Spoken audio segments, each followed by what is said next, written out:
예, 안녕하세요. 오늘 기업 시민과 ESG 경영에 대해서 말씀드릴 이경묵입니다. 제가 최근에 기업 시민과 ESG 경영이라는 주제로 책을 쓰고 있습니다. 그 내용을 여러분들께 간단하게 말씀을 드리도록 하겠습니다. 기업 시민이라고 하면 정치학에서 나온 개념입니다. 기본적으로. 그래서 정치학에서 이제 자유시민의 권리라고 해서 크게 세 가지 권리를 제시를 하죠. 시민권, 사회권, 정치권 세 가지 권리를 시민이 가진 권리다라고 이야기를 합니다. 근데 이 기업 시민이 화두가 된 배경은 2002년에 세계 경제 포럼에서 다국적 기업 대표들이 글로벌 기업 시민 CEO와 이사회 리더십 도전 과제라는 성명서를 발표하면서 많은 사람들이 기업 시민에 대해서 관심을 갖게 되었습니다.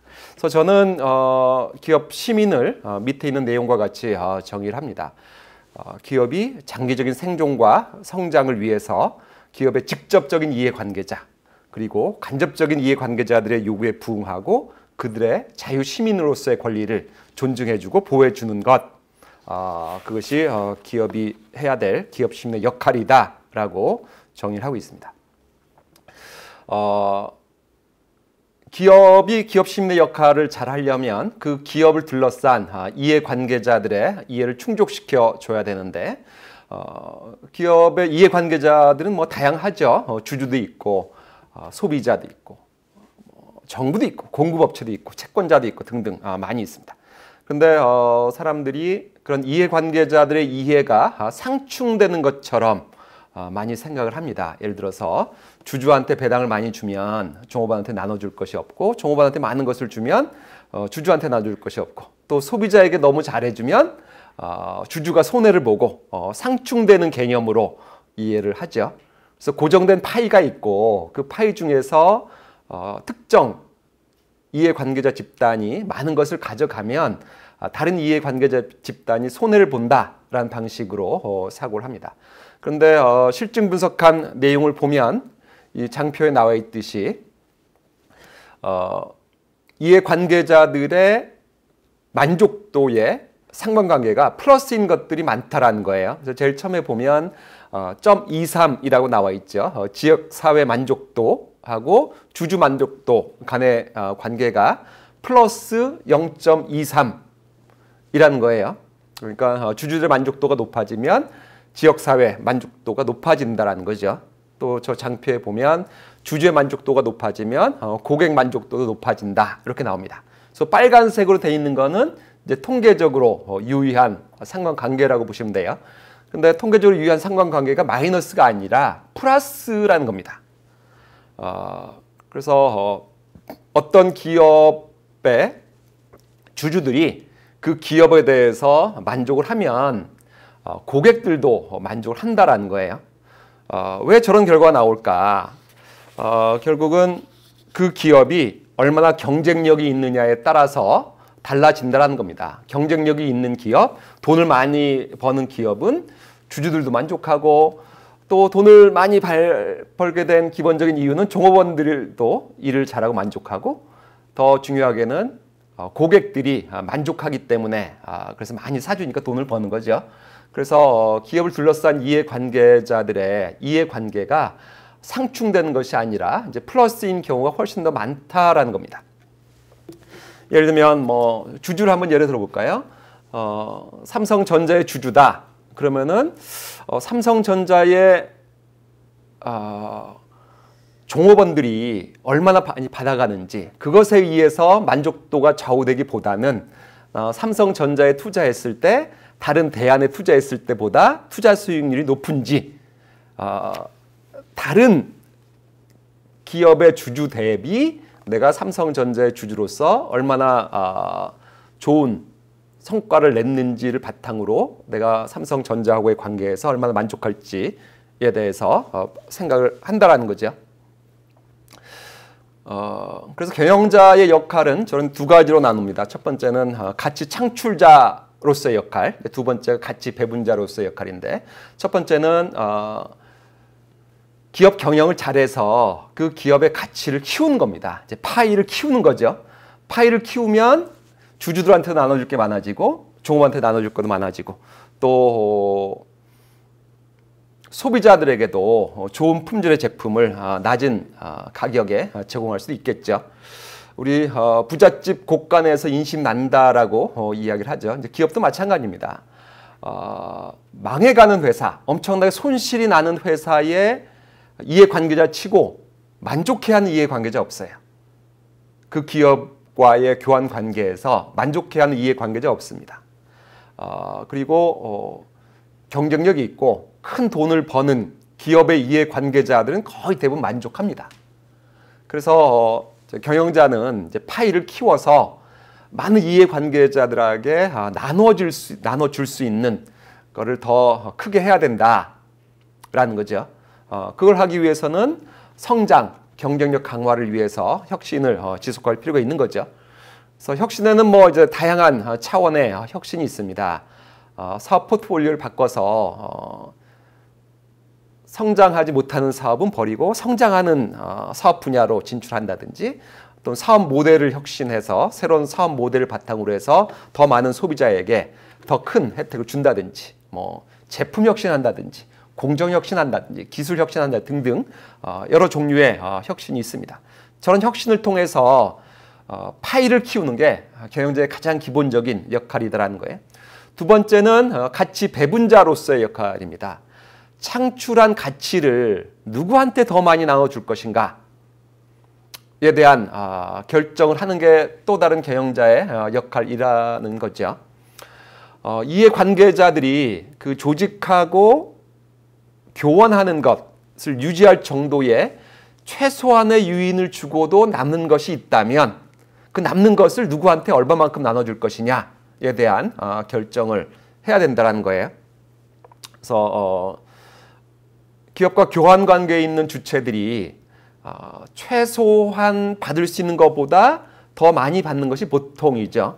예를 들면 여러분이 회사에 다닌다. 그러면은 우리 회사는 나한테 연봉을 4천만 원만 줘도 내가 다니겠지만 뭐 그거보다는 더 많이 받는 게 일반적이죠, 그렇죠? 소비자도 역시 마찬가지입니다. 그래서 기업이 가치를 창출을 하면 그 창출한 가치를 누구에게 더 많이 줄 거냐. 종업원들한테는 최소한을 주고 대부분을 주주한테 줄 수도 있고 주주에게는 최소한을 주고 대부분을 종업원들한테 나눠줄 수도 있는 거죠. 또는 뭐 장기적인 관점에서 종업원이나 주주에게는 시장에서 받을 수 있을 정도까지만 주고 대부분을 고객, 소비자에게 돌려줄 수도 있는 거죠. 그래서 그와 관련해서 이제 기존에 다양한 이론이 나와 있습니다. 이제 경영자가 다양한 이해관계자 중에서 누구의 이해관계를 우선시해야 되느냐에 대해서 다양한 주장들이 있어 왔습니다. 그동안 대표적인 주장이 주주 중심주의, 남는 게 있으면 다 주주한테 줘야 된다라는 게 하나의 관점이었죠.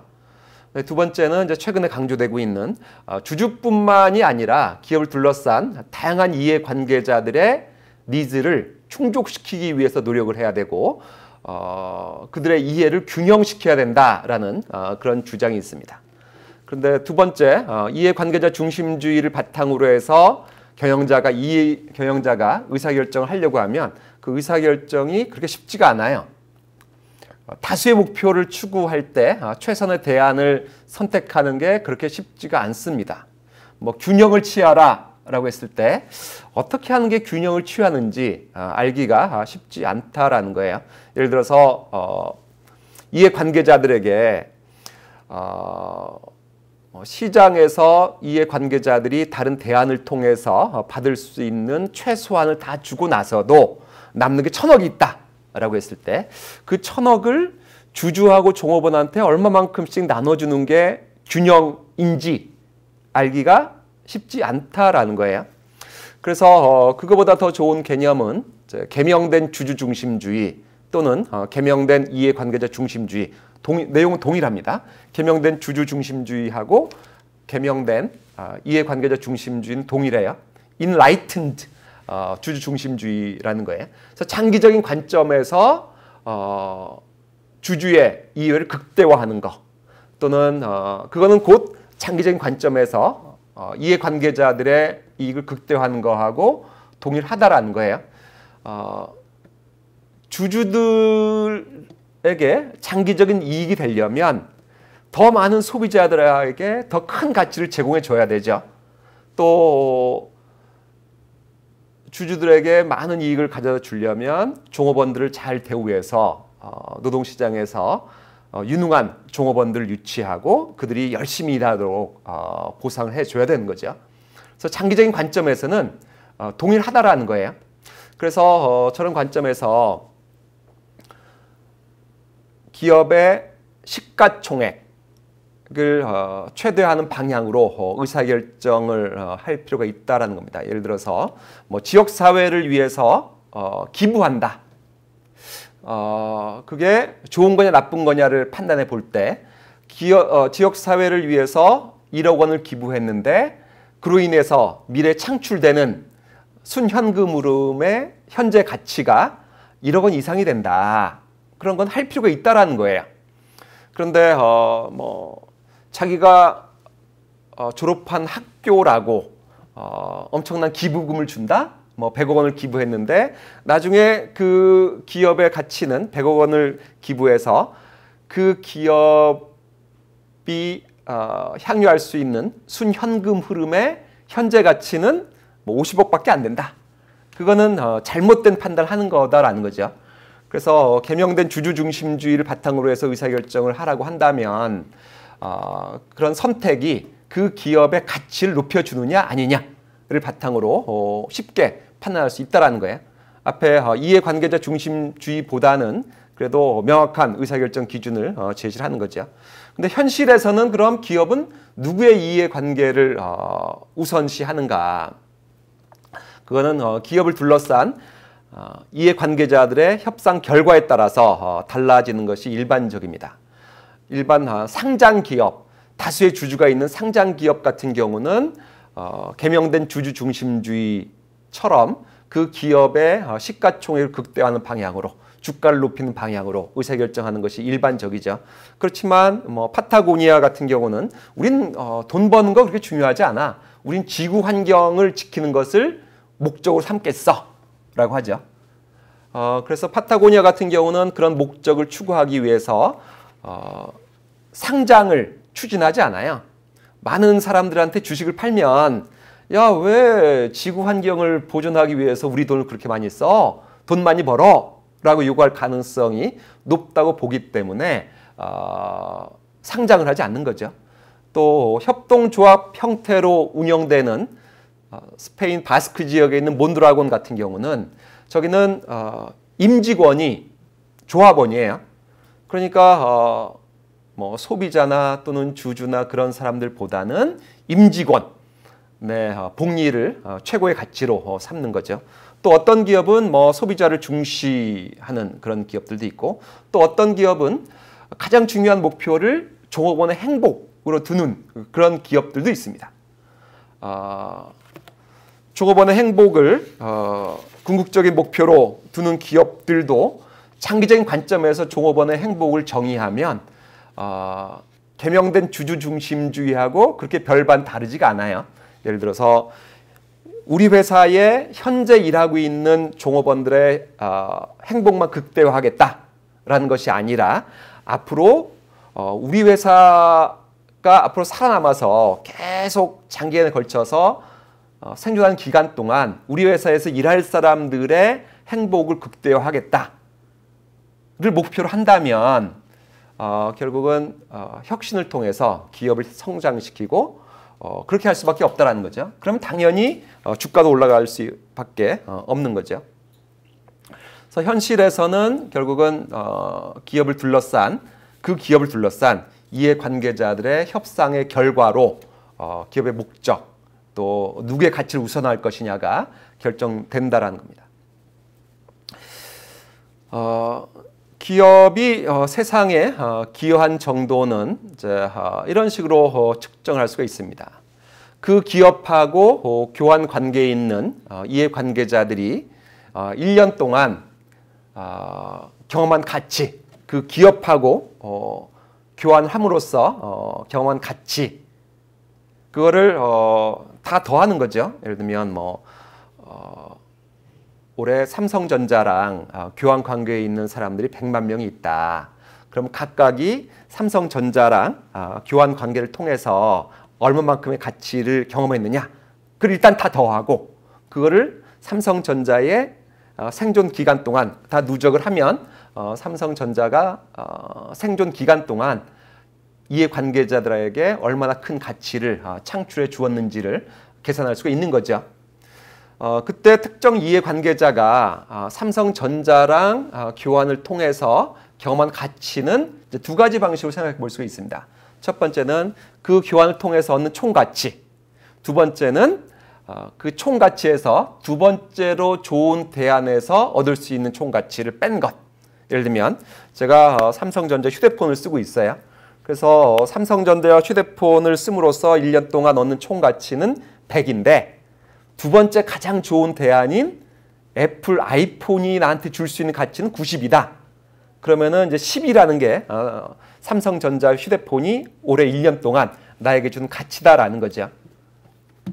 그러면은 기업이 세상에 더 크게 기여하려면 뭐를 해야 될까요? 첫 번째는 두 번째로 좋은 대안 대비 훨씬 더 많은 가치를 줘야 되겠죠. 그리고 두 번째는 더 많은 이해관계자들에게 혜택을 줘야 되겠죠. 세 번째는 더 오랜 기간 동안 혜택을 줘야 되겠죠. 그래서 더 많은 사람들에게 더 오랜 기간 동안 더 큰 혜택을 주는 기업, 그런 기업이 세상에 큰 기여를 하는 기업이다라는 거예요. 그럼 그러면 뭘 해야 되는 거냐? 아까 말씀드렸듯이 많은 사람들에게 혜택을 줄 수 있는 혁신을 하는 것이 기업이 해야 될 가장 기본적인 업무다라는 거예요. 여러분 한번 이런 거 한번 생각해 보시는 거 어떠실까요? 작년에 1년 동안 본인에게 가장 큰 가치를 제공한 기업은 어디일까? 그 기업이 제공하는 제품이나 서비스가 없었다면 여러분의 삶이 힘들어졌거나 재미없었을 것 같다. 일하기 힘들었을 것 같다. 고통스러웠을 것 같다. 그 기업이 있음으로 해서 내가 정말 잘 살고 재밌게 살 수 있게 됐다. 또는 뭐 효율적으로 일하게 됐다. 한번 생각해 보시죠. 또 1년이 아니라 5년 동안 본인에게 가장 큰 가치를 제공한 회사 한번 5위까지 매겨보자. 저걸 전 세계 사람들을 대상으로 해서 이런 조사를 해서 집계를 한다면 어떤 기업이 1등을 할까요? 어떤 기업이 2등을 하고?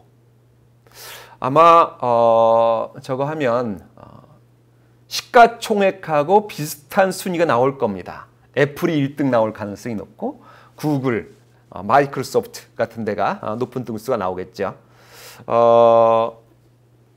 혁신을 통해서 저의 삶에 큰 혜택을 준 회사들, 1990년대 이후에 저의 삶을 크게 변화시키고 저에게 큰 혜택을 준 기업들을 제가 생각해 보니까 첫 번째는 애플이 굉장히 큰 혜택을 줬어요. 애플이 사람들이 쉽게 쓸 수 있는 스마트폰을 개발을 해서 제가 애플 제품 쓰진 않지만 이 삼성의 스마트폰도 애플이 한 큰 기여라고 볼 수가 있죠. 또 마이크로소프트, 저 학교에서 일할 때 거의 대부분 매일 마이크로소프트의 소프트웨어를 사용하고 있습니다. 구글, 여러분들 유튜브 보죠, 그렇죠? 또 구글에서 검색 많이 합니다. 또 어떤 기업이 있을까요? 넷플릭스도 많이 혜택을 주고 또 상장 기업은 아니지만 위키피디아도 저에게 굉장히 많은 혜택을 줘요. 제가 뭐 모르는 거 있으면 위키피디아에 가서 뭘 치면 굉장히 많은 것을 알 수가 있습니다. 그래서 그런 방식으로 전 세계 사람들을 대상으로 해서 조사를 해보면 결국은 혁신을 통해서 사람들의 삶을 근본적으로 바꾼 회사들, 더 많은 사람에게 더 오랫동안 더 큰 혜택을 준 회사들, 그런 회사들이라는 거예요. 그런 회사들이 대체로 시가총액이 높은 그런 회사로 나오는 거죠. 기업 시민을 실천할 수 있는 방법을 제가 크게 두 가지로 구분했습니다. 첫 번째는 혁신을 통해서 인류가 당면한 중요한 문제 해결에 기여하는 게 첫 번째 방법이고, 두 번째는 이제 최근에 강조되고 있는 ESG 경영을 통해서 세상에 기여하는 거죠. 그래서 제가 이걸 연구하기 위해서 사례들을 분석을 했습니다. 그래서 혁신을 통해서 인류가 당면한 문제 해결에 기여한 기업들은 포춘지에서 2015년부터 매년 세상을 바꾼 기업들을 발표를 해요. 그래서 그런 기업들이 뭘 했길래 세상을 바꾼 기업에 선정이 됐는지에 대해서 분석을 했고, 또 두 번째로는 ESG 경영을 잘한 기업들, 전 세계 지속 경영 가능 전문가들을 대상으로 해서 서베이를 합니다. 글로브 스캔하고 서스테이너빌리티라는 데서 서베이를 하는데, 그 서베이에서 잘하는 기업으로 선정된 기업들 사례를 분석을 함으로써 ESG 경영을 통해서 세상에 기여를 하기 위해서 기업들이 무엇을 해야 되는지에 대한 임플리케이션을 찾아봤습니다. 첫 번째는 세상을 바꿀 만한 혁신을 해야 된다. 포춘지에서 2015년부터 매년 50여 개의 기업을 선정하고 등수까지 발표를 합니다. 선정 기준은 FSG하고 Shared Value Initiative의 지원을 받아서 선정을 했어요. 근데 여기서 FSG는 공유 가치 창출의 전도사인 마크 크레이머하고 하버드 경영대학 원 교수인 마이클 포터가 설립한 컨설팅 회사예요. 그래서 저 내용을 보면 아마도 공유 가치 창출을 잘한 기업들이 세상을 바꾼 기업에 선정이 됐을 거다라고 쉽게 추측을 할 수가 있습니다. 구체적인 선정 기준은 이제 5개를 두고 있는데, 연간 매출 10억 달러 이상, 또 특정 사회 문제 해결에 기여를 했는지, 그런 것을 통해서 회사의 수익성, 주주가치를 강화를 했는지, 또 동종 산업에서 그런 혁신을 통해서 다른 기업들까지 혁신에 동참하도록 함으로써 산업 전체 변화를 유도했는지, 또 그런 회사의 CSV와 관련된 비전, 전략, 변화, 또 내외부 소통이 일관되어 있는지, 이런 5가지를 기준으로 선정했습니다. 2015년부터 작년까지 선정한 데 보면 안타깝게도 우리나라 회사는 아직 하나도 없습니다. 일본 회사도 있고, 또 아프리카에 본사를 두고 있는 기업도 있고, 남미에 본사를 둔 기업도 있는데 우리나라는 아직까지는 없어요. 앞으로 우리나라 기업들 중에서도 세상을 바꾸는 기업으로 선정되는 그런 기업이 많이 나왔으면 좋겠습니다. 여기서는 이제 기업들이 공헌할 수 있는 영역을 크게 5가지로 나누고 있어요.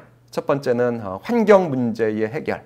지금 지구 온난화, 환경 오염 굉장히 중요한 화두가 되고 있죠. 두 번째는 취약계층에 있는 많은 사람들에게 경제적 기회를 열어주고 금융 서비스에 대한 접근성을 높여주는 기업. 세 번째는 대중들의 건강과 영양 증진에 기여하는 기업. 세 번째는 인권과 정의 구현, 마지막으로 교육과 발명, 이런 식으로 5가지 영역으로 구분을 했습니다. 제가 2019년하고 2020년에 선정된 기업들이 어느 영역에 기여했는지 통계표를 만들어 봤습니다.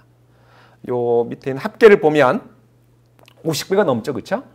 이유는 한 기업이 2개 이상의 영역에 공헌할 수도 있기 때문에 50개가 넘습니다. 2019년이 평균적인 해라고 볼 수 있어요. 2020년은 코로나 바이러스 때문에 이상한 해였죠. 예외적인 해였죠. 근데 2019년이 이제 평균적인 해라고 볼 수가 있는데, 2019년에 보면 34%에 해당하는 18개 기업이 환경 문제 해결에 기여를 해서 선정이 됐습니다. 그리고 두 번째는 14개 기업이 대중의 건강과 영양 문제 해결에 기여해서 선정이 된 거죠. 그리고 인권과 사회적 정의, 교육과 발명 때문에 선정된 기업은 그렇게 많지는 않습니다.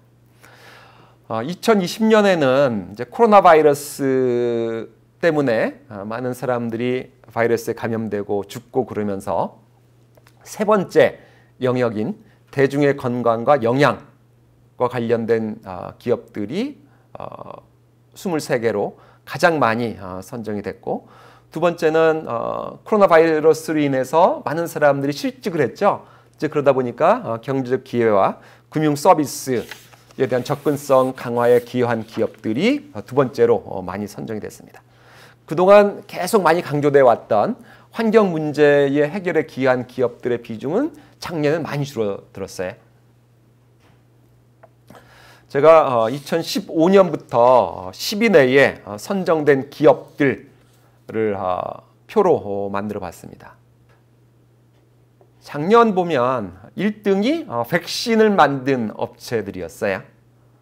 코로나 바이러스로 인해서 많은 사람이 죽으니까 당연히 모더나나 파이저 같은 회사가 세상에 가장 큰 기여를 한 기업이라고 볼 수가 있겠죠. 또 요 밑에 보면 8등에 리제너론이라는 회사가 있습니다. 여기는 코로나 백신과 관련해서 항체 신약을 만드는 회사예요. 또 10등에는 인도의 혈청연구소가 10등으로 선정됐어요. 저기는 백신을 엄청나게 많이 만드는 회사입니다. 그래서 작년에 10등 안에 들어가 있는 거를 보면 이제 세 개가 백신 메이커는 또 워낙 많으니까 3개 이상이죠, 사실은. 그런 기업들이 세상을 바꾼 기업 10등 안에 선정이 됐다라는 것을 확인해 볼 수가 있습니다. 이런 2015년부터 세상을 바꾼 기업으로 선정된 기업들을 제가 유형화를 해봤습니다. 도대체 뭐를 잘했길래 세상을 바꾼 기업에 선정이 됐을까? 첫 번째, 가장 많이 선정된 거는 세상을 바꾸려고 의도적으로 하지는 않았지만 본업에서의 경쟁력을 강화하기 위해서 혁신하는 과정에서 인류가 당면한 중요한 문제를 해결한 기업들. 대표적인 기업들이 모더나나 파이저 같은 기업들이죠. 우연히 자기들이 강점을 가지고 있는 영역에서 코로나 바이러스가 발생해서 그와 관련된 백신을 만들어서 1등으로 선정이 된 거죠. 또 획기적으로 연비를 높인 항공기 엔진을 개발한 회사. 원래 항공기 엔진을 만들어서 파는 회사는 연비를 높이는 게 굉장히 중요한 이슈죠. 그래서 열심히 하다 보니까 아주 획기적인 걸 개발해서 또 선정이 되죠. 또 담수화 기술을 개발한 회사. 또 퀄컴처럼 5G 통신칩을 개발한 회사 같은 것들이 선정이 됐습니다. 첫 번째 가장 많습니다. 두 번째는 혁신적인 제품이나 사업 모델을 통해서 글로벌 문제 해결에 기여하는 회사들입니다. 도요타가 2번이나 선정이 됐어요. 첫 번째로 선정된 이유는 하이브리드 자동차를 개발하고 확산시켜서, 두 번째는 연료전지 자동차를 개발하고 확산해서, 현대자동차가 더 많이 했다고 하는데 이상하게 현대자동차는 선정되지 않고 도요타가 선정이 됐습니다. 또 테슬라도 선정이 됐어요. 전기 자동차를 개발을 해서 인류의 큰 문제가 화석 연료를 많이 쓰고 그로 인해서 지구가 온난화되는 거죠. 그런 문제를 해결하기 위해서 하이브리드 자동차를 만든다든지 전기 자동차를 만든다든지 또는 재생 가능 에너지를 바탕으로 해서 전기를 생산하는 데 대규모 투자한다든지 하는 기업들이 선정이 됐습니다. 세 번째는 취약계층을 대상으로 하는 사업 모델을 개발하고 그들의 삶을 개선한 기업들이 선정이 됐어요. 이 앞에 보면 이제 보다폰하고 사파리캅이라는 데가 있죠. 2015년에 1등으로 선정이 됐습니다. 그리고 2020년에 여기 보면 7등으로 사파리캅이 또 선정이 됐어요. 케냐의 통신회사입니다. 케냐의. 이 회사는 뭐를 한 회사냐면 2015년에 선정된 이유는 케냐는 금융 시스템이 잘 발달되어 있지 않았어요. 그러니까 사람들이 돈을 보내고 돈을 받으려고 해도 굉장히 어려웠다라는 거예요. 그거를 휴대폰 문자 서비스를 통해서 돈을 주고받을 수 있도록 하는 엠페사 서비스라는 것을 출시해서 그 나라의 많은 사람들이 돈을 쉽게 주고받을 수 있도록 하면서 선정이 됐죠. 나중에는 그 서비스가 금융 시스템이 발달하지 않은 다른 아프리카 국가, 서남아시아 국가에까지 쓰이게 되면서 취약계층의 사람들이 좋은 금융 서비스에 접근할 수 있도록 도와줬다라는 거예요. 또 적정 기술을 활용해서 저소득 국가 국민들의 삶의 질 개선에 기여한 회사들, 예를 들면 세계적인 기업들이 저소득 국가에서 적정 기술을 활용해서 저소득 국가의 취약계층들도 선진국의 부자만한 소비를 누릴 수 있도록 해주겠다. 뭐 의료기기 만든 회사다. 그러면은 선진국에서는 굉장히 값비싼 의료기기지만 그거를 혁신을 통해서 저가에 생산하고 그래서 저소득 국가의 소득이 낮은 사람들도 의료 서비스를 받을 수 있도록 하는, 또는 제약회사들 같은 경우 저소득 국가에서는 자기들의 특허를 주장하지 않겠다라거나 또는 자기들의 기술을 아주 싼 가격에 라이센스 주겠다라고 하면서 선정이 됐습니다. 또 네 번째는 지속 가능 경영을 추구하면서 사업하는 방식을 대폭 수정하고 그걸 통해서 세상에 기여한 기업들이 일부 선정이 됐습니다. 대표적인 회사가 월마트예요. 월마트가 지속 가능 경영을 추구하면서 쓰레기 채소와 유통 기한이 끝나서 버리는 식료품 채소와 또 과대 포장을 줄이고 포장 재료를 줄이고 그걸 통해서 더 많은 차량 한 대에 더 많은 물건을 쓸 수 있도록 함으로써 포장비도 줄이고 연료비도 줄이는, 그래서 세상에 엄청난 기여를 하고, 그러면서 그 회사는 비용도 줄이고 세상도 기여하는, 그래서 선정이 된 거죠. 또 일부 기업들은 수익 창출보다는 세상이 당면한 문제 해결을 최우선 과제로 삼으면서 선정된 기업들도 있습니다. 대표적인 기업이 파타고니아죠. 우리는 돈 버는 거는 중요한 목표가 아니야. 우리는 환경을 보호하는 거, 지구를 보존하는 것이 우리의 제1의 목표야 라고 선언하고 그걸 진정성 있게 실천하면서 세상을 바꾼 기업에 선정이 됐습니다. 또 어떤 투자회사는 우리는 돈을 벌려고 하는 회사에는 투자하지 않겠어. 인류가 당면한 큰 문제를 해결하는 것에 그걸 사명으로 둔 그런 사회적 목적을 가진 기업에게만 투자할 거야 라고 하고 많은 기업에게 투자해서 선정된 그런 기업들까지 있습니다. 상대적으로 다섯 번째 유형에 속하는 기업은 그렇게 많진 않아요. 거의 대부분의 기업은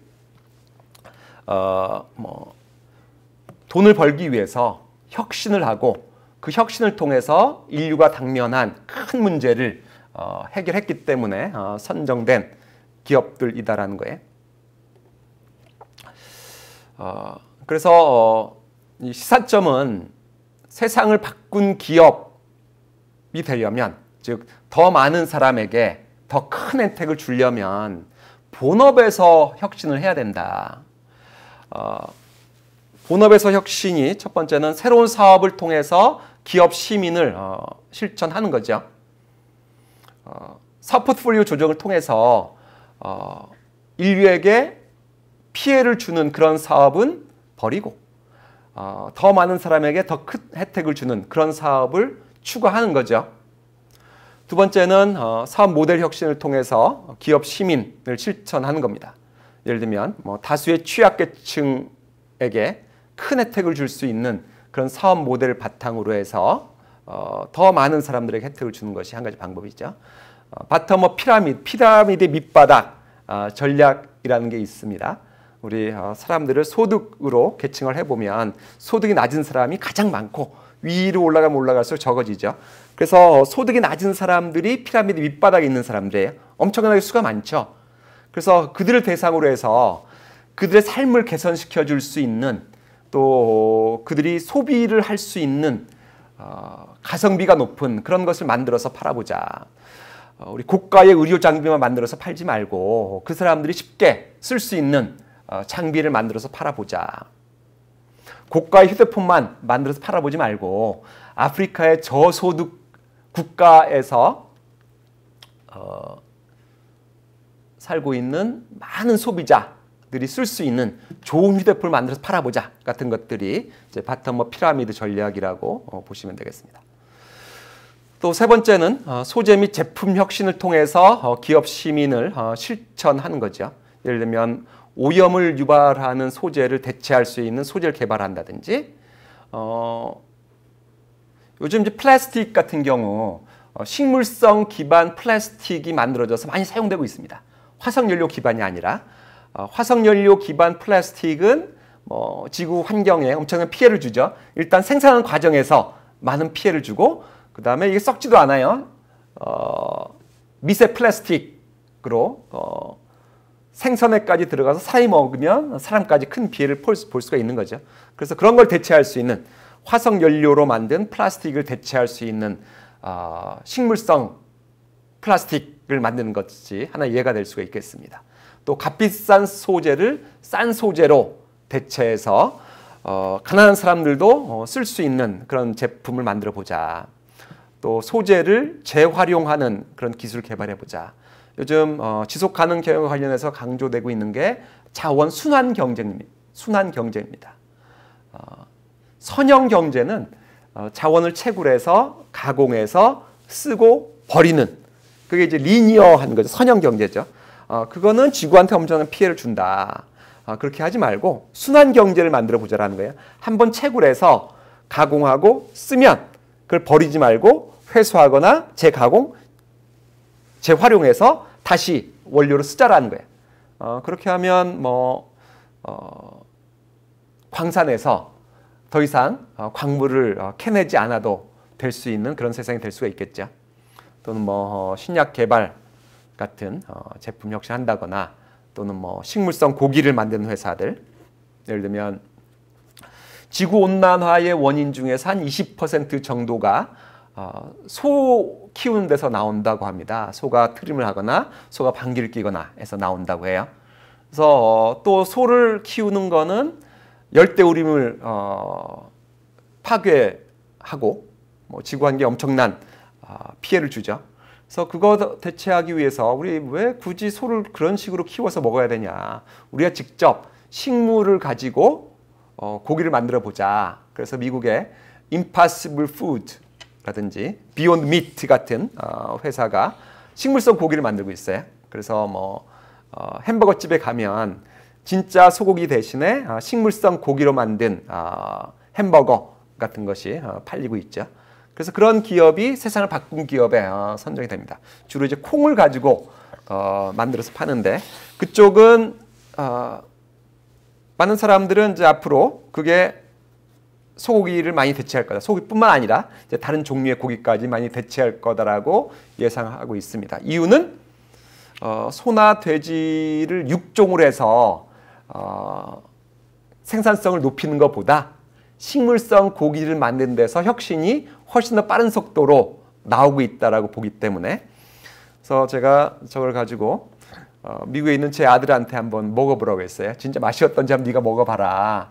근데 가격도 그렇게 비싸지 않고 맛도 그렇게 큰 차이가 나지 않는다고 합니다.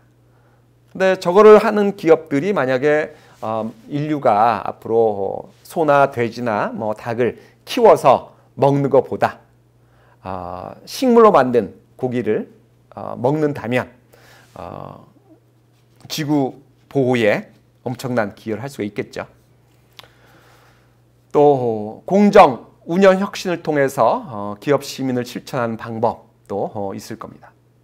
그래서 중요한 거는 기업 시민 하라고 하니까 이제 많은 기업들이 어떻게 우리 회사 종업원들이 사회봉사 활동을 더 많이 하도록 할까?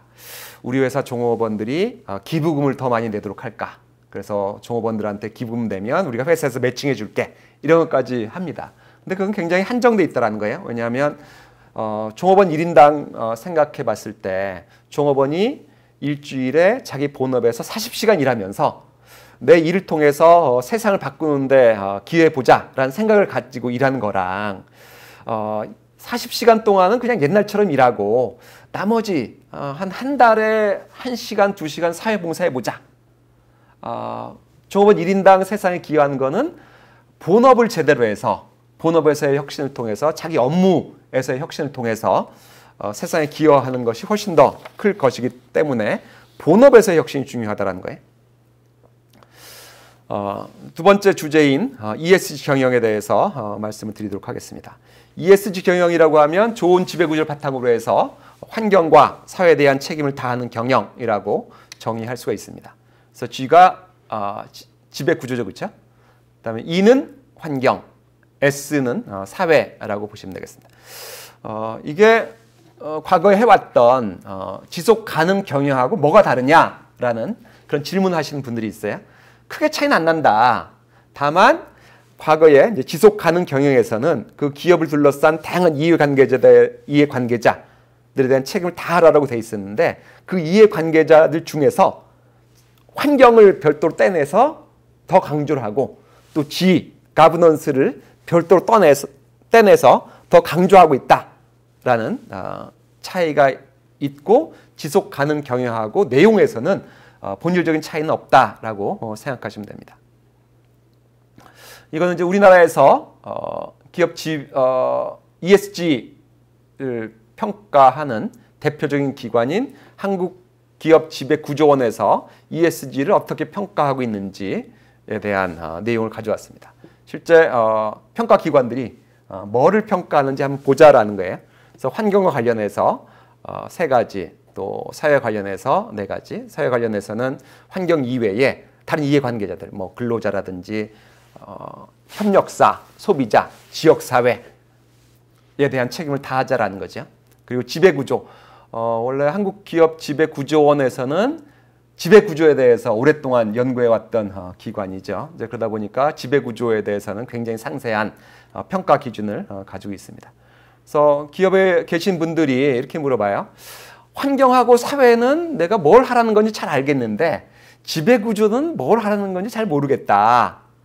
그래서 지배구조와 관련해서 뭘 하라는 건지를 한번 정리를 해봤습니다.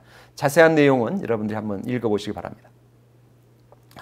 ESG 경영이 등장하게 된 배경을 보면 이제 유엔이 요청하고 그거에 대해서 전 세계 기관 투자자들이 반응을 하면서 ESG 경영이 화두가 되고 있다라는 거예요. 2004년에 당시 유엔 사무총장이었던 코피 아난이 전 세계 대형 기관 투자자들 CEO들한테 투자를 ESG 이슈와 연계시키는 게 어떻겠냐라고 요청을 해요. 기업들이 ESG 경영을 잘 했으면 좋겠는데 도대체 말을 듣지 않는다라는 거예요. 그러니까 기관 투자자인 당신들이 좀 매를 들어주면 어떻겠냐라고 촉구를 한 거예요. 그래서 여기에 이제 대응해서 대형 기관 투자자들이 증권산업 전문가, 시민단체 전문가들의 지원을 받아서 책임 투자 원칙이라는 글로벌 기관 투자자 네트워크를 만들어요. 네트워크입니다.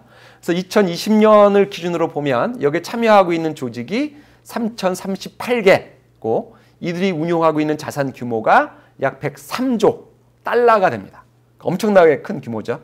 근데 최근에 아주 빠른 속도로 참여하고 있는 조직도 늘어나고 있고 그들이 운용하고 있는 자산 규모도 커지고 있습니다. 그리고 저게 또 불을 지핀 사람이 전 세계 최대 기관 투자자인 블랙락의 레리 핑크 회장입니다. 이분이 2019년하고 2020년에 일반 기업 CEO들한테 편지를 보내요. 매년 편지를 보냈는데 2019년하고 2020년에는 이제 거기서 강조하고 있는 내용이 지속 가능 경영 제대로 해라. 또 지구 온난화에 제대로 대응을 해라. 라고 요청합니다. 그런 걸 제대로 하지 않는 그런 회사 주식은 우리가 투자하지 않겠다. 라고 협박을 하는 거죠. 거기에 다른 기관 투자자들 또 연기금, 국부 펀드 같은 것들이 이제 호응을 해왔습니다. 우리나라 같은 경우도 국민연금에서 저기에 호응을 하고 있고 뭐 공무원연금, 일본도 후생연금 같은 데서 부응을 했어요.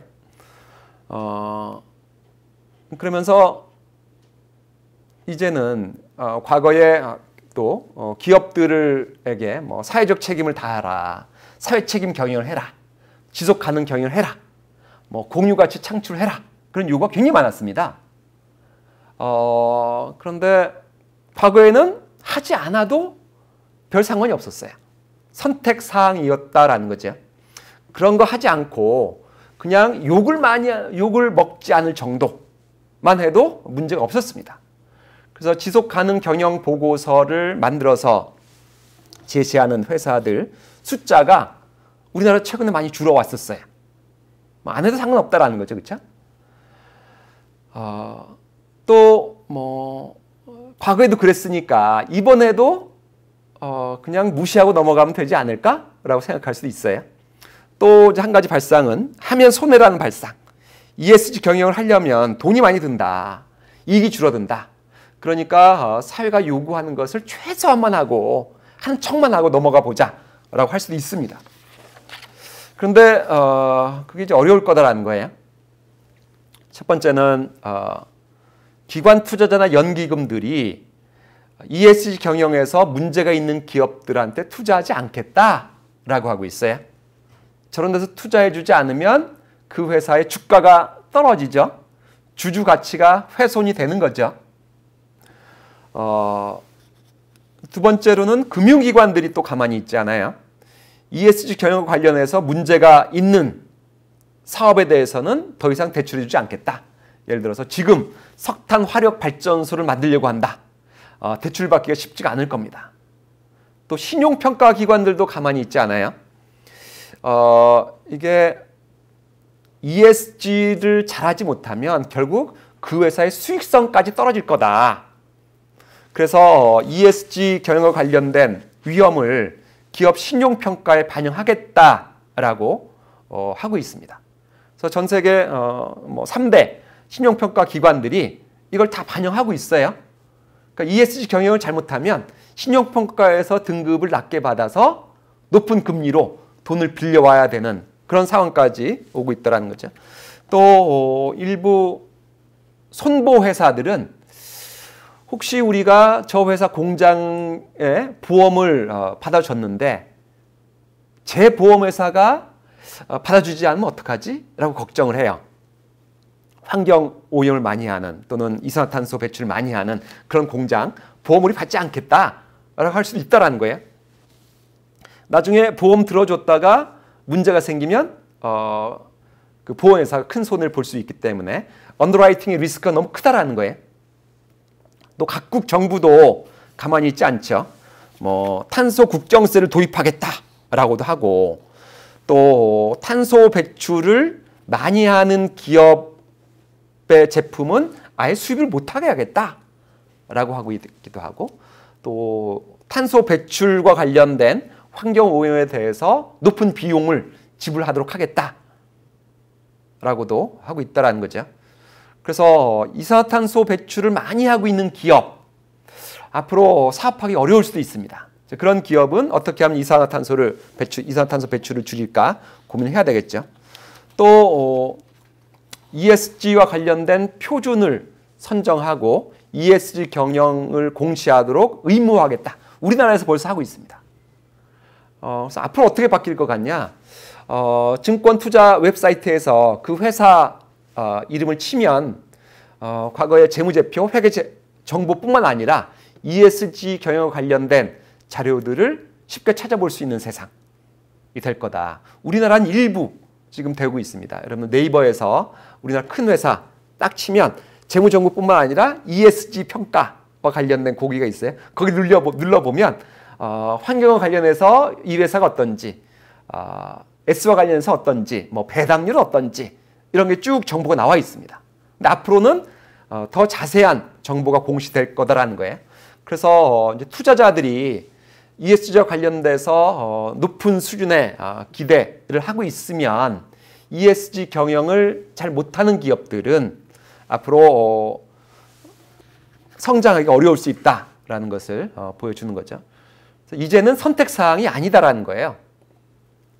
두 번째는 이게 ESG 경영이 단순히 비용을 늘리는 위험 요인이 아니라 오히려 성장할 수 있는 기회를 제공해 주기도 한다는 거예요. 뭐 세상의 큰 변화는 항상 새로운 사업 기회를 가져다 주죠. 그래서 뭐 지구 온난화가 굉장히 중시되고 있다. 그래서 이산화탄소 배출에 대해서 엄청난 세금을 내도록 한다. 또는 탄소 배출권 거래에서 이산화탄소 배출 가격에 대한 가격이 굉장히 비싸진다. 그러면 새로운 사업 기회가 나온다는 거예요. 예를 들면 신재생 에너지와 관련된 사업의 상대적 경쟁력이 높아지는 거죠. 화석 연료를 바탕으로 해서 발전하는 거에 비해서 신재생 에너지 사업의 경쟁력이, 상대적 경쟁력이 높아지는 거기 때문에 그쪽에서 사업 기회가 나온다라는 거예요.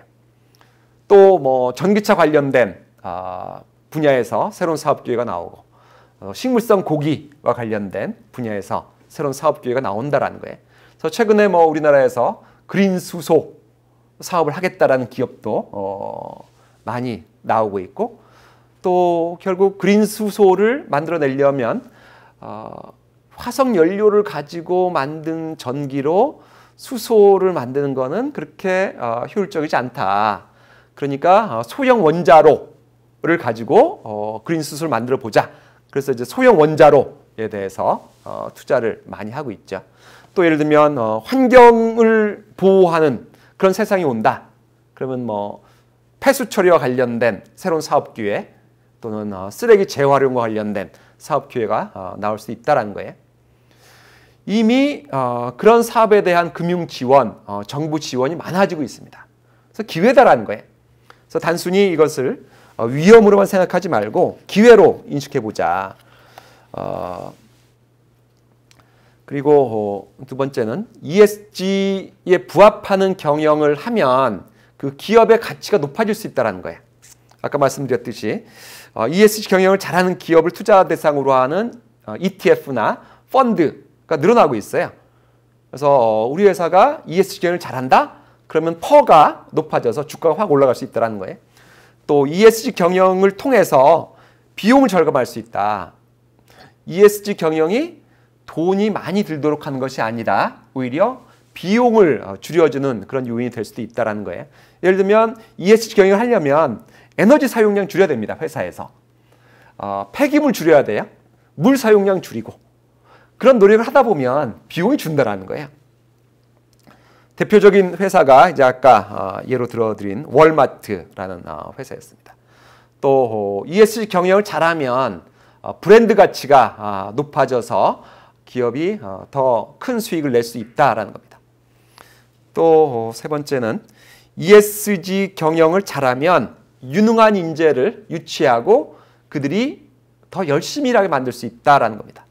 요즘 젊은 세대는 돈 버는 것이 전부가 아닌 세대라고 얘기를 하죠. 돈 버는 것도 중요하지만 대의에 공헌하는 것, 인류가 당면한 큰 문제 해결,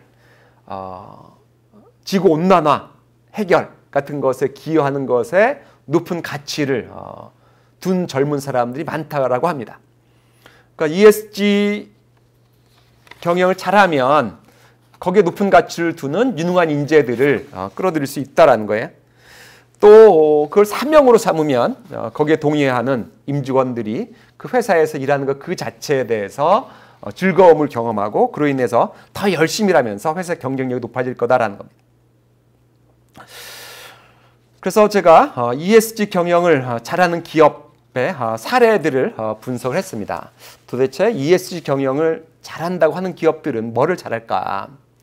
이제 과거에는 ESG 경영을 잘한다는 기업 사례로 선정된 기업들이 없었어요.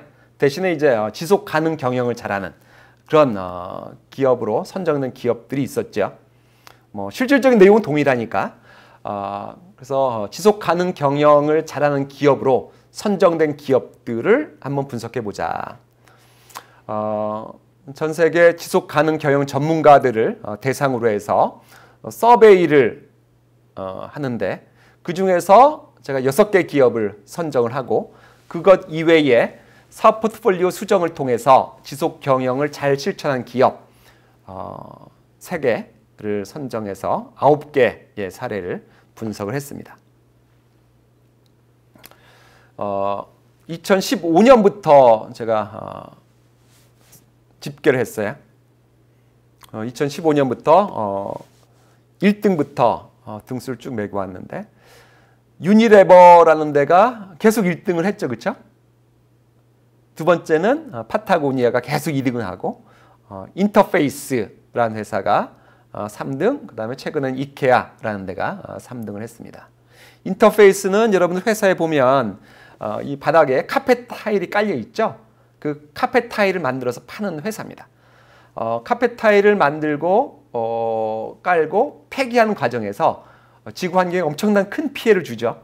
근데 인터페이스의 창업자가 지속 가능 경영을 강조하면서 그 산업 자체를 바꾸는데 큰 기여를 했고 지속 가능 경영의 전도사 역할을 하면서 인터페이스가 3등에 선정이 됐었습니다. 그래서 이런 회사들에 대해서 여기 빨간 것으로 표시한 회사들 사례를 제가 분석을 했고 그 다음에 거기 추가해서 유미코, 노보자임스, 듀폰 사례를 분석을 했습니다. 그 전체 내용을 제가 다 사례 내용을 다 말씀드릴 수는 없고 오늘은 2개 사례 말씀드리도록 하겠습니다. 그래서 이 사례 분석 결과로부터 이런 시사점을 얻을 수가 있습니다. ESG 경영을 잘하려면 이런 거를 해봐라 라는 그런 시사점을 얻을 수 있다는 거죠. 첫 번째는 회사의 미션, 비전, 전략에 ESG 경영을 반영해봐라. 701명의 지속가능 경영 전문가들 대상으로 해서 서베이를 했습니다. 지속가능 경영을 잘하려면 회사가 어디에 우선순위를 줘야 되냐라고 물어봤어요. 물어봤더니 이제 여기 나온 대로 답변했습니다. 첫 번째는 핵심 사업 모델, 전략에 ESG 경영을 반영해라. 두 번째는 아주 도전적인 목표를 세우고 유엔의 지속가능 개발 목표에 대해서 실천하기 위해서 노력해봐라. 세 번째는 지속가능 경영을 회사의 목적, 가치로 삼아봐라 등등 이런 식으로 등수가 나와 있습니다. 그래서 여기서 이제 위에 있는 것들을 보면 회사의 비전, 경영, 전략에 ESG 경영을 반영해야지 ESG 경영을 가장 잘할 수 있는 기업으로 선정될 수 있다는 거예요. ESG 경영 우리 하기 싫은데 그냥 최소한 하는 흉내만 내봐? 그럼 ESG 경영을 잘하는 기업이 될 수는 없죠. 그렇죠? 또는 뭐 우리 생산 공정만 조금 바꿔봐? 아니다라는 거예요. 그 회사의 미션, 비전, 전략에 반영해야지 ESG 경영을 잘할 수 있다는 거죠. 그거 하기 위해서 ESG 경영의 실천을 회사 전체의 사명으로 하는 기업들이 있어요. 예를 들면 파타고니아 같은 경우는 우리는 우리의 터전인 지구를 되살리기 위해 사업을 한다. 돈 벌려고 사업하는 게 아니다라는 거예요. 지구를 되살리는 게 우리 회사의 미션이다라는 거죠. 다농이라는 회사는 뭐 요구르트로 유명하죠. 에비앙 물도 저 회사에서 팔고 있죠. 식품을 통해서 최대한 많은 사람들에게 건강을 전달한다. 또 우리는 하나의 지구, 하나의 건강. 그래서 지구도 지키고 인류의 건강도 지키겠다라는 것을 사명으로 삼아야 돈 버는 게 목적이 아닙니다. 또 듀폰 같은 경우는 인류 번영에 필요한 필수적인 혁신을 통해서 세상을 바꾼다라는 것을 사명을 삼고 있어요. 그래서 회사 전체의 사명을 ESG 경영과 연계시킬 수도 있고 또 한 가지 방법은 회사 전체의 사명은 예전에 가지고 있던 것을 그대로 두되 ESG 경영과 관련된 비전을 제시하는 것도 한 가지 방법이다라는 거죠. 그래서 이케아 같은 경우는 전방산업하고 후방산업. 이제 전방산업이라고 하면 저 나무를 키우고 가공하고 제조하고 그런 과정이 전방산업이죠. 그 후방, 판매하는 그쪽이 후방산업이죠. 그래서 자기들뿐만 아니라 자기 가치 사슬에서 앞에 있는 기업들하고 뒤에 있는 기업들을 모두 포함해서 인류와 지구에 긍정적인 영향을 주자라는 것을 ESG 경영 비전으로 제시하고 있습니다. 인터페이스라는 회사는 사업하는 과정에서 지구에 미치는 부정적인 영향을 모두 없애자. 또 지구 온난화를 반전시키자. 반전시키자라는 것은 요즘 많은 기업들이 넷 제로를 추구합니다. 우리 회사가 사업하는 과정에서 지구에 사업하는 과정에서 배출하는 이산화탄소를 0으로 만들겠다라는 걸 추구하고 있어요. 그런데 인터페이스는 그게 아니라 우리가 배출하는 것보다 더 많은 이산화탄소를 없애버리자. 식물이나 이런 걸 통해서 땅에 묻어버리자. 이런 우리가 지구 온난화를 반전시킨다라는 것을 비전으로 삼고 있습니다. 그래서 저걸 하려면 이제 그 회사가 다뤄야 될 핵심 이슈가 가져다 줄 수 있는 수익 확대 기회를 한번 탐색해 보자. 예를 들면 우리 회사가 온실가스 배출을 중요한 이슈로 다뤄야 된다. 예를 들면 뭐 석유화학회사, 정유회사가 대부분 그런 회사들이겠죠. 그러면은 이 이산화탄소 배출, 지구 온난화와 관련해서 우리가 수익을 확대할 수 있는 기회를 한번 찾아보자. 뭐 새로운 비업을 만든다든지, 뭐 그걸 찾으면 뛰어난 인재도 유치할 수 있고 투자 및 뭐 자산 최적화도 할 수가 있겠죠. 예를 들면 SK 이노베이션 같은 경우는 과거부터 정유, 석유화학을 하는 사업을 하다 보니까 화석연료를 원료로 해서 그 과정에서 많은 이산화탄소를 배출합니다. 그러니까 그거는 장기적으로 보면 시장에서 높은 가치를 인정받기가 어려운 사업이죠. 또 리스크가 큰 사업. 그러니까 SK 이노베이션 같은 경우는 아주 오랫동안 어떻게 하면 저 사업 영역을 줄이고 어떻게 하면 지구 온난화 해결에 기여할 수 있는 그런 사업을 할까 굉장히 오랫동안 고민해 왔고 실천했어요. 이제 그러면서 SK 이노베이션에서 전기 자동차 배터리 사업을 하고 최근에 상장한 SKIE 테크놀로지 2차 전지 배터리에 들어가는 분리박하는 사업을 굉장히 대규모로 키워왔죠. 그러면서 석유화학이나 뭐 루브리컨츠 그런 것은 우리가 아예 매각하면 안 될까? 또는 뭐 지분을 팔아버리면 안 될까? 이런 고민을 하고 있고 일부는 지분을 매각을 했죠. 그래서 세상이 바뀌면 이제 전략이라는 분야에서 뭐 지구 온난화, 이산화탄소 배출이 굉장히 중요한 이슈가 된다. 그러면은 새로운 사업 기회가 나온다라는 거예요. 또 기존에 있는 사업 중에서 경쟁이 떨어지고 앞으로 성장 가능성이 떨어지는 그런 사업이 나온다라는 거죠. 그래서 사업 포트폴리오를 재조정해 보자. 또 뭐 ESG 경영을 하는 과정에서 자기 회사가 당면한 주요 이슈가 가져다 줄 수 있는 비용 절감 기회를 탐색해 보자. 예를 들어서 우리 회사가 환경에 큰 피해를 끼치고 있다. 근데 가만히 있으면 정부가 규제를 해요. 그 규제를 따라가려면 엄청난 비용이 듭니다. 근데 정부가 규제할 때까지 기다리지 말고 우리가 유관 업체들하고 우리가 비슷한 사업을 하는 기업들, NGO들과 협력해서 자율 규제를 해보자. 그러면은 비용을 절감할 수가 있고 오히려 경쟁력을 높일 수가 있겠다. 또 뭐 운반 비용 축소라든지 아니면 ESG 경영을 잘해서 자본 조달 비용을 축소해 보자라는 겁니다. 그래서 사명, 비전에 반영하고 또 전략에까지 반영해 보자. 그러면은 그냥 기존에 하던 사업 그대로 하면서 조금 뭐 공정혁신이나 원재료 절약이나 이런 걸 통해서 ESG 경영을 하겠다라는 것보다는 훨씬 더 좋은 성과를 낼 수 있을 거다라는 거예요. 그래서 ESG 경영을 반영한 사업 포트폴리오 재구축, 뭐 아까 예에서 일부 말씀드렸지만 환경을 파괴하는 사업을 접고 환경을 보호하는 사업으로 전환해 보자. 유미코어라는 회사는 벨기에의 광산 회사입니다. 그래서 콩고 민주공화국에서 구리 광산 또 가지고 있고 그걸 가공하는 회사도 가지고 있던 회사예요. 근데 당연히 그런 것은 뭐 지구 환경에 엄청난 부정적인 영향을 주죠.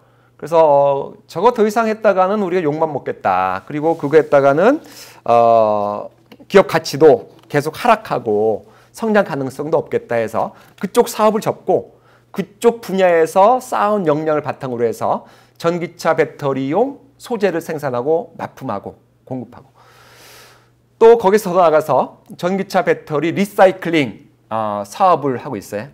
우리나라에도 들어와 있습니다. 우리나라에서도 전기차 배터리를 많이 만들죠. 이제 거기에 필요한 금속을 납품해 주고 있어요. 그런데 전기차 배터리 같은 경우 다른 나라는 전기차를 만들어서 파는 제조회사에게 나중에 그것을 회수해서 재활용해라 라는 책임을 부담시키고 있어요. 우리나라는 아직까지는 거기까지 가고 있진 않아요. 그러니까 예를 들면 BMW다. 그러면은 자기들이 판매한 전기차에 나중에 그 전기차를 폐기하면 그 전기차에서 나오는 배터리를 처리해야 될 책임을 가지고 있는 거예요. 그래서 BMW 같은 경우는 스웨덴에 대규모 전기차 배터리 공장을 세우는데 그 배터리 공장을 세운 업체랑 유미코어랑 공장을 제일 처음에 질 때부터 아예 협력을 해요. 그래서 나중에 만약 회수하면 회수한 배터리를 당신들이 알아서 기술로 한번 처리해 주십시오.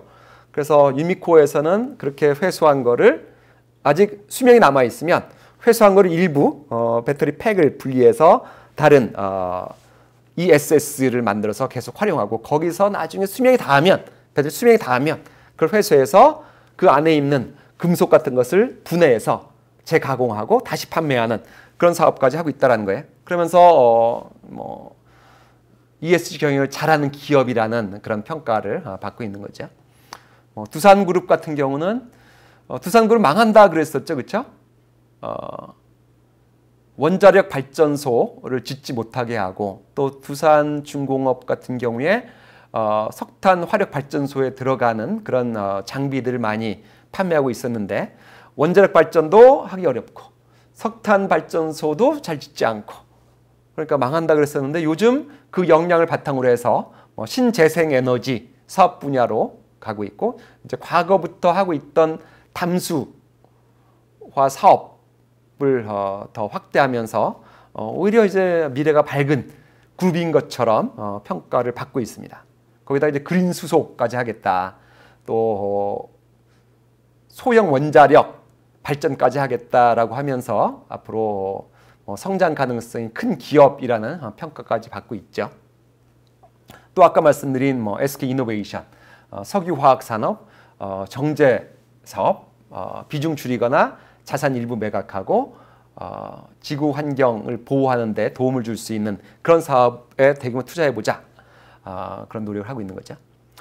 또 이산화탄소를 많이 배출하는 사업이나 환경에 피해를 주는 사업을 매각하고 환경에 긍정적인 영향을 주는 사업을 확대해보자 라고 할 수 있고 또 경쟁사와 합병을 분할하는 방법도 있습니다. 대표적인 회사가 듀퐁이라는 회사인데 듀퐁은 유사한 사업을 하던 다우케미칼하고 합병을 했어요. 그래서 듀퐁이 이제 크게 3개 사업을 하고 있었는데 다우도 비슷하게 3개 사업을 하고 있었어요. 다우케미칼도. 합병한 다음에 이 사업별로 독립된 회사를 3개를 만들었어요. 그래서 환경에 피해를 많이 주는 범용 화학 제품은 다우 너희들이 해라. 그리고 종자 사업은 코르테바 에그리사이언스에서 하도록 하고 자기들은 혁신을 통해서 세상에 크게 기여할 수 있는 그런 사업에 집중하면서 기업 가치를 높일 수가 있었던 거죠.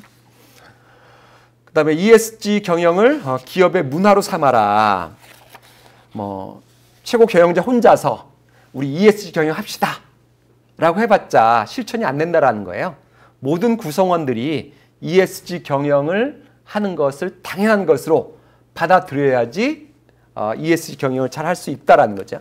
그래서 그거 하기 위해서 이제 앞에서 설명드린 사명, 비전, 전략에 반영을 하고 또 기업 변화, 기업 문화, 변혁에서 많이 사용하는 방식들 그대로 활용해 봐라. 그래서 ESG 경영과 관련된 추진 조직을 구축하고 그걸 임직원들한테 전파하고 또 그 추진 조직에서 개별 단위 조직, 예를 들면 사업부나 팀, 기능별 부서 같은 단위 조직이 ESG 경영을 하기 위해서 실천해야 될 구체적인 업무를 정하고 목표를 수립하고 실행을 하도록 지원하고 결과를 측정하고 측정한 결과를 바탕으로 해서 책임자들에 대한 평가를 하고 그에 따라서 보상을 하는, 그래서 전 구성원들이 ESG 경영을 실천하도록 해야지 ESG 경영을 잘하는 기업이 될 수 있다는 거예요.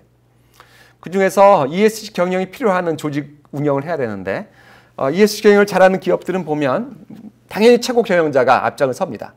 근데 최고 경영자는 그것뿐만 아니라 다른 일까지 하죠. 그렇죠? 근데 ESG 경영을 자기의 풀타임 잡으로 하는 사람을 부사장급에서 임명을 해요.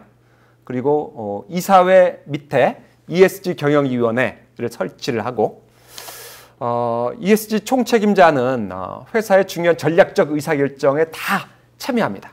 그러니까 전략적 의사결정에 ESG를 다 반영하도록 하는 거죠. 그러면서 사업부 총책임자, 기능부서 총책임자들이 우선순위를 결정할 때 ESG를 반영하도록 한다는 거예요.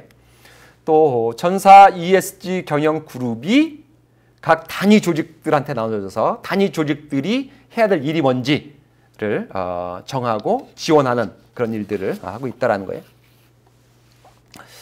또 이제 우리 회사가 다뤄야 될 중요한 이슈가 뭔지를 찾아내야 되죠. 예를 들면 석유화학 회사다. 이산화탄소가 굉장히 중요한 이슈죠. 포스코, 이산화탄소가 굉장히 중요한 이슈입니다. 포스코 같은 경우는 전 세계 기업 중에서 이산화탄소를 가장 많이 배출하는 100대 기업 안에 들어가요. 우리나라에서 1등입니다. 그러니까 이산화탄소 배출을 줄이라고 하는 그런 국제기관에서 너희들 2050년까지 넷제로 해, 약속해 라고 압력을 가해서 우리 할게요 라고 답을 했죠. 근데 아직 어떻게 넷제로를 만들지는 답은 가지고 있진 않아요. 근데 ESG 경영을 잘하는 기업들은 일단 높은 목표를 정해둔다. 현재 기술로는 불가능하더라도 일단 높은 목표는 정해둔다. 그리고 문제 해결할 수 있는 기술을 개발해 나간다라는 게 ESG 경영을 잘하는 기업들이 하는 일이에요. 그래서 포스코 같은 경우 넷제로 하겠다라는 목표를 설정한 것에 대해서 비난할 이유는 없는 거죠. 거기서는 하는 거는 그거라고 해요. 철강을 생산하려면 이제 산화철 FE하고 산소가 붙어 있는데 거기 산소를 떼내야 되죠. 산소를 떼내기 위해서 석탄을 넣고 코크스 떼서 산소를 떼내는데 그럼 당연히 이산화탄소가 많이 발생하죠. 그런데 그 산소를 떼내는 것을 수소로 하겠다. 그래서 수소 용융 공법인가 그런 것을 개발하고 있어요. 그러면 이산화탄소가 나오는 게 아니라 물이 나오는 거죠. H2O 나오고 철강 생산하고 그런 기술을 개발하고 있습니다. 그런 기술을 성공적으로 개발을 하면 포스코만 쓰는 것이 아니라 전 세계 제철 회사들이 다 쓸 거기 때문에 세상을 바꾼 기업 1등에 선정이 되겠죠. 그렇죠?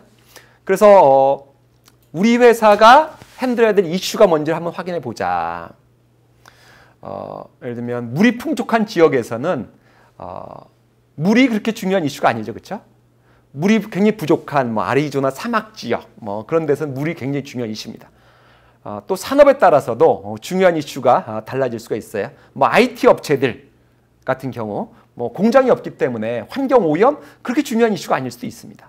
폐기물 그렇게 중요한 이슈가 아닐 수도 있어요. 그래서 우리 회사가 해결해야 될 이슈가 뭔지를 한번 생각해 보자. 그걸 위해서 이제 먼저 일단 전 세계적으로 보자. 지속 가능 경영 전문가들한테 물어봤어요. 2020년에 인류가 당면하고 있는 중요한 이슈가 뭐냐 한번 순서를 매겨봐라 했더니 기후변화, 그러니까 1등이에요. 기후변화 정말 1등일 것 같습니다. 미국 대통령도 얘기를 하고 레리 핑크도 협박을 하고 있죠. 그렇죠? 탄소 국경세 도입하겠다라고도 하고 있고 제롬 파월 미국 FDA 의장인 제롬 파월도 기후변화가 전 세계 경제가 당면한 굉장히 큰 리스크다라고 얘기하고 있을 정도로 굉장히 중요한 리스크가 되고 있습니다. 그래서 이 중에서도 지금 기후변화와 관련된 게 가장 중요한 이슈, 이산화탄소 배출, 온실가스 배출이 가장 중요한 이슈로 되고 있어요. 두 번째는 종 다양성이 줄어드는 거. 우리나라에서는 그렇게 중요한 이슈라고 보지 않는데 종 다양성이 줄어드는 것을 굉장히 중요한 이슈로 보고 있습니다. 기타 나머지는 여러분들이 한번 표를 한번 읽어보시고요. 또 하나는 유엔이 제시한 지속 가능 발전 목표를 한번 보자. 저거는 인류가 함께 합의한 거라고 볼 수가 있어요. 이게 인류가 당면한 문제다. 그래서 17개의 지속 가능 발전 목표를 제시하면서 그 산하에 더 구체적으로 169개의 하위 목표를 두고 있고 304개의 지표를 제시하고 있습니다. 그래서 그 304개 지표가 각각의 이제 중요한 이슈라고 보시면 되겠죠, 그렇죠? 그 이슈를 확인해 보자.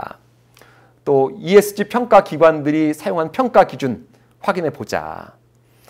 또 저걸 이제 산업별로 제시하는 데가 있습니다. 지속 가능 경영 회계 기준위원회에서 SASB에서 산업별로 보고 표준을 제시하고 있어요. 그래서 저기에 가보면 산업별로 해당 산업에서 어떤 게 중요한 이슈인지 제시를 하고 있습니다. 또 우리나라 기업들이 많이 평가받고 있는 ESG와 관련해서 많이 평가받고 있는 MSCI에서도 산업별로 중요한 이슈를 정리해서 제시하고 있습니다. 그래서 내가 속해 있는 산업에서 중요한 이슈가 뭔지 한번 확인해 보자. 또 내가 사업을 하고 있는 지역, 주민들이 뭘 중시하고 있는지, 또 우리 회사의 이해관계자들이 요구하는 것이 뭔지 한번 확인해 보자. 그래서 이런 걸 바탕으로 해서 쭉 이슈를 뽑아보고 이제 각 이슈별로 해당 이슈가 우리 회사 사업에 미치는 영향이 얼마나 큰지, 또 우리 회사의 이해관계자들이 해당 이슈를 얼마나 중시하는지 한번 점수를 매겨보자. 예를 들면 뭐 100점 만점으로 점수를 매길 수도 있고 10점 만점으로 점수를 매길 수도 있죠. 그걸 바탕으로 중요성 매트릭스 또는 중요성 맵, 중요성 지도라고 얘기해요. 한번 작성해 보자라는 거예요.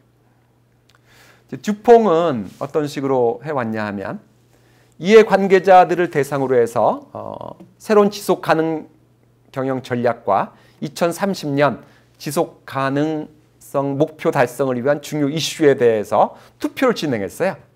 이해관계를 대상으로 해서. 우리 회사가 중요하게 다뤄야 될 이슈가 뭐야? 하고 투표를 진행했죠.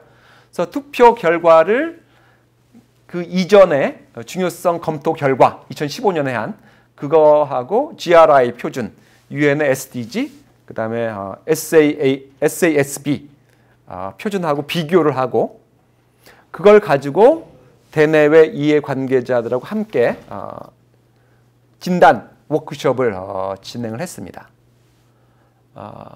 그래서 저걸 통해서 각 이슈가 듀폰의 운영과 가치 사슬에 가져다 줄 수 있는 장단기 위험, 기회를 평가하고 그 평가 결과에 대해서 외부의 지속가능 경영 전문가들의 검증을 받아서 중요성 매트릭스를 작성을 했어요.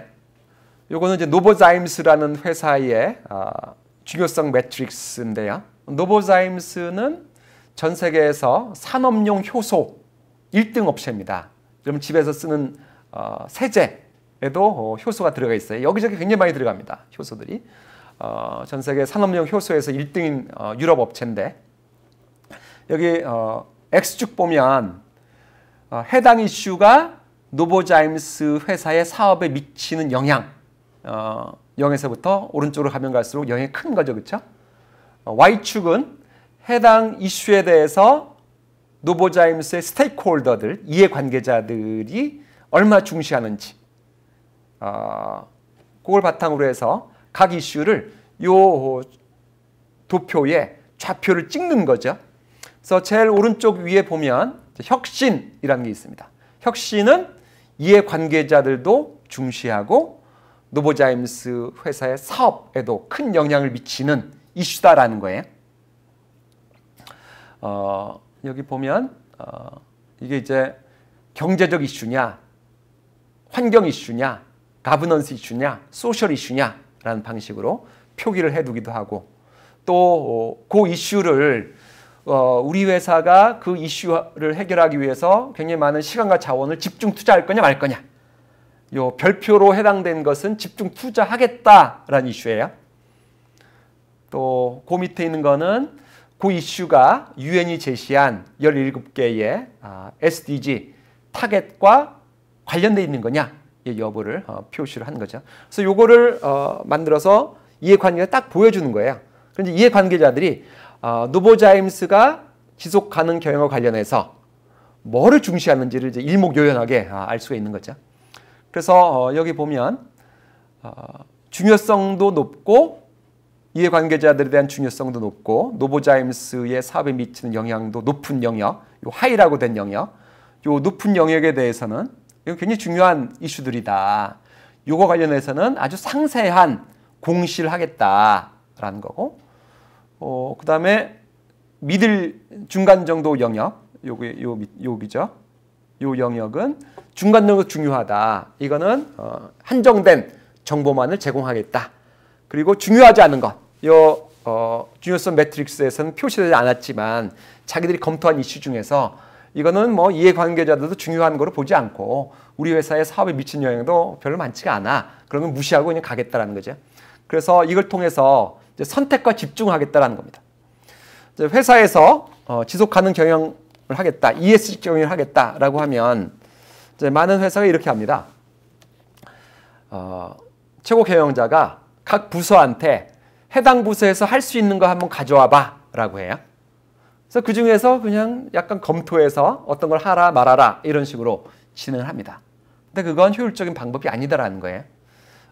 중요한 이슈에 선택과 집중을 해야 되는 거죠. 선택과 집중을 하려면 일단 자기 회사가 핸들해야 될 이슈를 찾아보고 중요성 매트리스를 그려봐라. 그걸 통해서 중요한 이슈를 선택하고 거기에 집중해 보자라는 거예요. 근데 제가 우리나라 기업들, 제가 본 기업들 중에서는 중요성 매트릭스를 그린 회사 아직 못 봤습니다. 근데 지속 가능 경영을 잘한다는 회사는 다 일단 중요성 매트릭스를 그려요. 그리고 도전적 목표를 설정하고 성과를 측정하고 결과를 공개를 해라. 선정된 이슈가 유엔의 SDG의 어느 영역에 해당하는지를 한번 결정해 봐라. 그래서 이걸 잘하는 기업들 공시한 자료를 보면 이 이슈에 대해서 우리가 뭘 하고 있다. 그런데 그 이슈가 UN SDG 몇 번째에 해당하는 거다라고 그림까지 딱 표기를 해줘요. 그다음에 두 번째는 선정된 이슈별로 언제까지 어떤 목표를 달성할지에 대한 마일스톤을 설정을 해라. 예를 들면 2050년까지 넷 제로 하겠다. 그러면은 이제 중간 마일스톤을 정하고 그걸 공시하라는 거예요. 약속을 해라. 2030년까지 기존에 배출했던 양의 뭐 30%를 줄이겠다. 2040년까지 뭐 70%를 줄이겠다. 그 마일스톤을 제시해라라는 거예요. 또 중기, 장기 목표를 달성하기 위한 실행 계획을 수립해 보자. 전체 가치 사슬에 대한 분석과 대안을 모색할 필요가 있죠. 저걸 하기 위해서는 우리 회사가 직접 하는 것만 가지고는 어렵다라는 거예요. 부족하다라는 거예요. 우리에게 납품하는 회사들 그리고 후방에 있는 회사들까지 다 분석해 보자. 또 이제 보고서를 작성하는데 블룸버그나 레리 핑크가 제시한 두 가지, 특히 TCFD는 주로 이제 기후 변화와 관련된 거예요. 또는 뭐 SASB 같은 거를 바탕으로 해서 한번 보고서를 작성해 보자. 또 언제까지 어떤 목표를 달성하겠다는 마일스톤과 실제 마일스톤 대비 우리 회사가 어느 정도 달성했는지를 표기해 보자. 그리고 우리 회사가 집계해서 공시하는 것만은 부족하다. 그럼 믿어주지 않는다. 그래서 가능하면 회계법인의 감사를 받아서 공시를 하자. 이거 잘하는 기업들은 다 회계법인의 감사를 받습니다. 또 매년 웹사이트에 투명하게 공개를 하자. 잘하는 기업들은 자신들이 제대로 달성하지 못하는 지표들에 대해서도 계속 보고를 합니다. 예를 들면 1등이었던 기업이 유니레버인데 유니레버가 설정한 여러 가지 목표 중에서 소비자들이 유니레버의 제품을 소비하는 과정에서 사용하는 물의 양을 줄이겠다. 또 그 제품을 소비하는 과정에서 온수를 쓰죠. 뭐 샤워하는 과정에서 또는 세탁하는 과정에서 온수를 쓰는데 온수를 만들다 보면 이산화탄소를 배출하게 되는 거죠. 그런 과정에서 배출하게 되는 이산화탄소를 줄이겠다라는 목표를 세워두고 있었어요. 50%까지 줄이겠다. 2020년까지. 근데 달성하지 못했습니다. 오히려 늘어났어요. 근데 그렇게 되면 많은 기업들은 아예 그 목표를 없앱니다. 또는 목표수를 낮춰요. 근데 유니레버 같은 경우는 계속 그 목표를 추구하고 있고 우리가 달성하지 못했지만 그걸 중요한 요소로 계속 삼고 있다. 그리고 노력하고 있다라는 것을 보여주는 거죠. 그리고 ESG 경영 실천을 위해서 이제 다양한 혁신을 해봐라. 아까 말씀드린 BM 혁신, 제품 혁신, 소재 혁신, 공정 혁신, 기술 혁신. 지속 가능 경영을 잘한다는 회사들 보면 굉장히 도전적인 목표를 세워놓고 있어요. 근데 도전적인 목표는 혁신이 없이는 달성될 수 없다라는 거예요. 혁신을 해라라는 거예요. 또 이해관계자 및 외부 전문 기관들하고 협력을 해라. 이 혼자 힘으로 세상을 바꾸기는 어렵다. 또 스스로 설정한 기업 시민 실행 목표를 혼자 달성할 만한 역량이 없을 때도 많다. 예를 들면 이케아 같은 경우는 지속 가능한 목재 생산이 굉장히 중요한 이슈입니다. 그래서 우리는 열대우림을 훼손하지 않겠다. 지속 가능한 방식으로 키운 나무만 사서 팔겠다. 자기 혼자만 하면 우리 비용이 높아져서 자기 회사가 망할 수가 있어요. 공공재해 이슈죠. 그런 거는 혼자 하기보다는 다른 가구 회사들, 목재를 많이 쓰는 회사들하고 연합할 필요가 있는 거죠. 자기들이 연합만으로 부족할 때는 정부까지 동원할 필요가 있는 거죠. 예를 들면 유니레버 같은 경우는 소재로 팜유를 많이 샀었어요. 근데 팜유를 가장 많이 생산하는 나라는 인도네시아입니다. 근데 인도네시아에서 농부들이 팜유의 소재 원료를 많이 생산하기 위해서 계속 열대우림을 훼손을 해요. 그러니까 그 문제를 해결하자라고 해서 팜유를 많이 사다 쓰는 다른 경쟁 기업들, 소비재 산업협회를 통해서 그런 경쟁 기업들하고 협력을 해요. 얼라이언스를 하는 거죠. 그래서 이건 우리만 해서는 안 된다. 공공재 이슈이기 때문에 우리만 해서는 안 되고 다른 팜유를 사다 쓰는 대규모 업체들하고 협의체를 만들어서 우리 지속 가능한 방식으로 생산한 팜유만 사다가 쓰자라고 합의를 해요. 굉장히 열심히 노력을 했습니다. 그런데 안 됐어요. 실패했어요. 결국은. 왜 실패했냐? 인도네시아의 농부들이 열대우림을 벌목을 하고 거기다가 팜나무를 심어서 생산하면 팔 수 있는 데가 있다는 거예요. 인도나 중국의 업체들이 우리는 그런 거 상관없어. 우리는 어떻게 생각했든 상관없어. 싸면 돼. 싸면. 그래서 그런 업체가 계속 사서 쓰다 보니까 결국은 실패했다는 거죠. 거기서 목표로 삼았던 것보다 그 당시에 훼손된 것보다 2배의 열대우림이 훼손됐다, 파괴됐다라고 얘기해요. 반면에 이제 브라질에서는 성공을 했어요. 일부.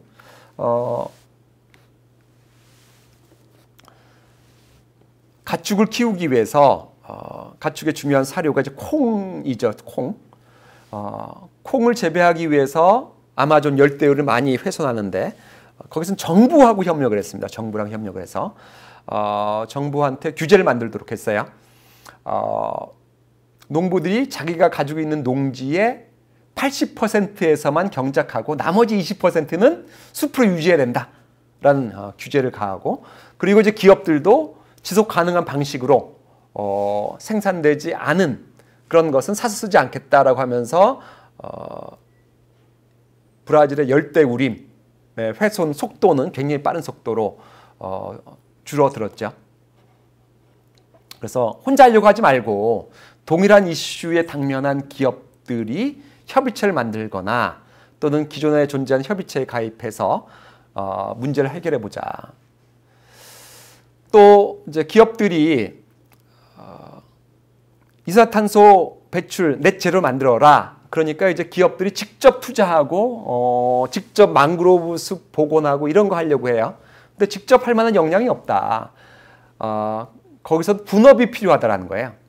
그래서 기업은 자기가 잘할 수 있는 영역에 하고 저런 걸 잘할 수 있는 기업, NGO들하고 협력해서 문제를 해결해 봐라. 그렇게 하면 그 기업의 성과로도 인정해 줍니다. 예를 들면 애플 같은 경우는 이산화탄소 배출과 관련된 문제 해결에 기여하기 위해서 망그로브 숲 복원에 대해서 투자해요.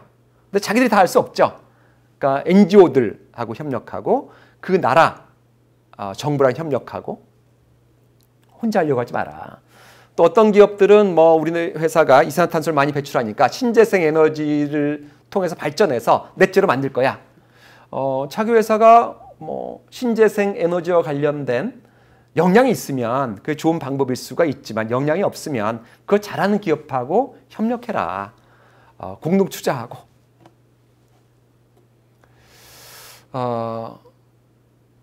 제가 4개의 사례를 파워포인트 파일로 만들긴 했는데 앞에 설명하다 보니까 시간이 다 돼서 사례 부분은 여러분들이 읽어보시는 거로 하도록 하겠습니다. 오늘 제가 기업 시민과 ESG 경영에 대해서 말씀을 드렸는데 기업이 왜 존재하는 거냐. 기업은 세상을 위해서 존재하는 거다라는 거예요. 그래서 기업은 기업 시민으로서의 역할을 제대로 해야 된다. 우리 자기의 이익뿐만 아니라 더 살기 좋은 세상을 만드는데 기여를 해야 된다라는 거죠. 근데 크게 2가지 방법이 있다. 첫 번째는 본업에서의 혁신을 통해서